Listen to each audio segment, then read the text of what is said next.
Cuando escuchamos al Chícharo decirle a Faitelson eso de imaginémonos cosas chingonas, carajo, creo que todos entendimos que el Chícharo, al decir cosas chingonas, se refería a cosas grandes, importantes o buenas. Eso es, usaba la palabra chingar como adjetivo y no como verbo.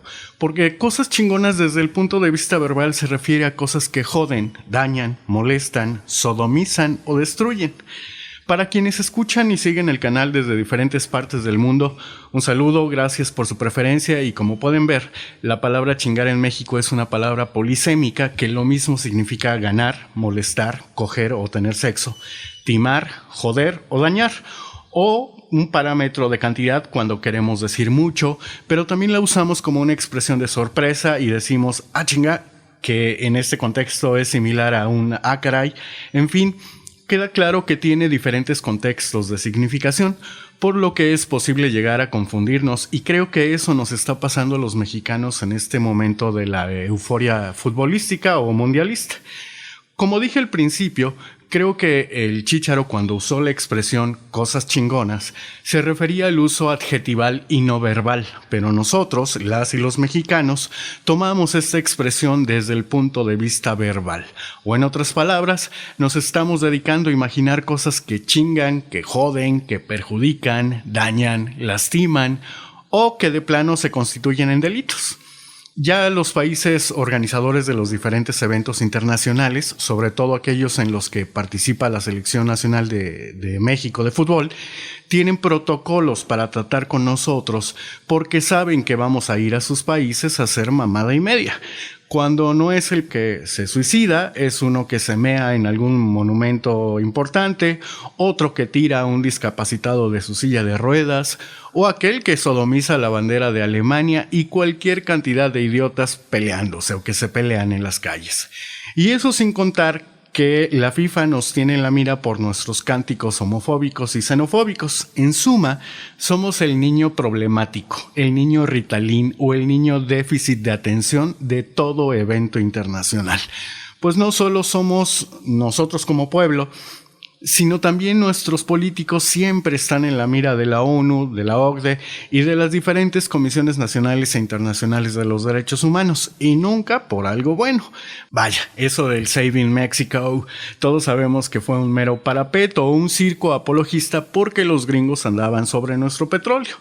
Lo que quiero decir es que nuestro nacionalismo futbolero y nuestra euforia demencial nos lleva a caer en toda clase de excesos, pero sobre todo y lo más triste es que nos lleva a desconocer el fondo de estas fiestas internacionales, esto es, mantener estructuras simbólicas de paz o de reconocimiento del otro, pero repito, eso a los mexicanos nos vale madre. Y así como ya hablé de los mis reyes que están en Rusia pateando las pelotas y buscando que Vladimir Putin nos mande el primer misil, pues acá en México estamos los otros mexicanos que estamos promoviendo, azuzando o estimulando la xenofobia y el odio hacia el mundo exterior o hacia los otros países. Es ridícula, triste y muy infantil nuestra manera de festejar el paso a los octavos de final de México, lo que ha dado argumentos, no necesariamente buenos y válidos, pero ha dado argumentos a todos los detractores del fútbol. La gente que odia el fútbol y que considera que es un asunto de nacos para nacos, pues se llena la boca con todas las estupideces que cometemos en momentos como este, en torno a la fiebre futbolística. Y no justifico las estupideces porque no hay manera de justificarlas, pero creo que todo está relacionado con todo y estas muestras de violencia no son sino las expresiones de un país muy lastimado y violentado, que por eso cuando está muy enojado agrede, pero igual pasa cuando está muy contento. Los mexicanos de esta época tenemos por moneda de cambio la agresión, nos agredimos siempre y todo el tiempo, y eso sin contar que también nos estamos matando los unos a los otros día y noche sin descanso. En la red, por ejemplo, no hay manera de discutir o simplemente de hablar razonablemente. Cualquier interacción acaba en eres un pendejo, un vendido, un zombie, un bot, un muerto de hambre, en fin.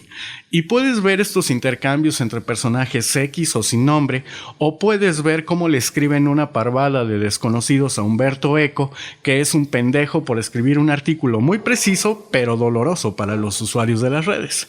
La cuestión es que, ¿por qué hacer ver a un deporte, en este caso al fútbol, como el centro de los males del mundo? Y por hacer ver me refiero a las pendejadas que hacemos los aficionados, como a los argumentos mal logrados de los haters del fútbol. Seamos honestos, ¿qué culpa tiene el fútbol? Vaya, el fútbol asociación es una mierda, es parte del status quo. Pero el fútbol como deporte solo es un medio de las estructuras del orden mundial. Atacar al fútbol es lo mismo que decir que quien mata al toro es el capote y no el torero. Si prohibiéramos el fútbol en el mundo, las estructuras de poder buscarían otro fetiche para controlar al mundo, porque además no es el único fetiche de control. Está la tele, las series, las películas, los otros deportes, las redes y hasta el amor. La estructura de fondo que controla al mundo, desde mi muy humilde opinión, que ni es humilde ni es muy, creo que es la necesidad de experimentar poder. Esa microfísica del poder de la que habló un pensador francés de apellido Foucault. Así que cualquier espacio en el que se pueda expresar la competencia entre personas es un espacio para experimentar poder, como en una cancha de fútbol en el 11 contra 11, o como en una cama en el uno contra la otra, o contra el uno, o contra todos y todas. El fútbol no es el problema de nuestras vidas, ni siquiera es la estructura que mantiene el orden patriarcal en el mundo.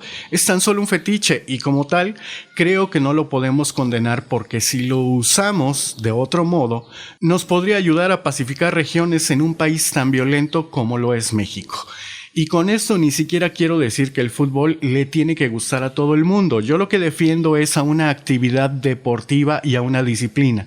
Como defiendo al resto de los deportes, hablo del fútbol simplemente porque es un tema obligado en este momento.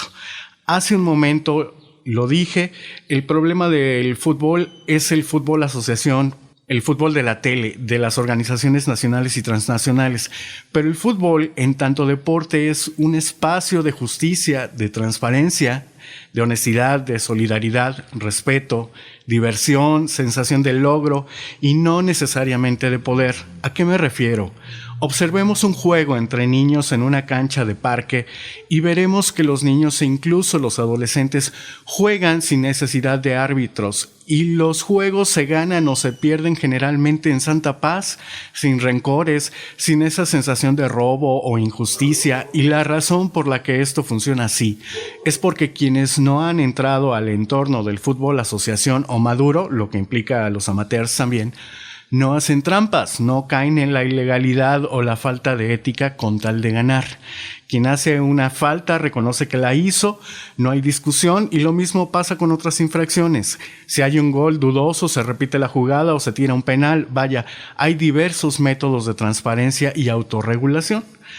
Cuando crecemos, nuestras sociedades nos enseñan que el fútbol es un fetiche y lo que importa es el poder, y el poder se traduce en la dominación de un balón, de un enemigo o un adversario, pero también en la dominación de una pareja o en la dominación de un arte, de una capacidad para contar chistes, para vestirse mejor que los demás, o para atraer más parejas que nadie más, o tan solo en la búsqueda de los likes en las redes sociales, y naturalmente más likes que los que tiene alguien más. Pues finalmente estamos compitiendo y en la búsqueda de esa sensación de poder.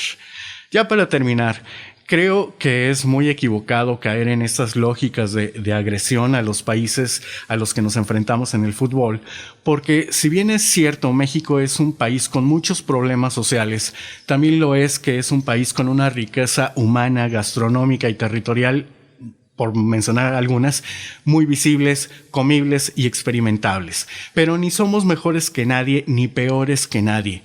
Y tampoco tenemos que ser malinchistas para ser unos extraordinarios anfitriones del mundo. Y es más, los extraterrestres que viven entre nosotros lo saben.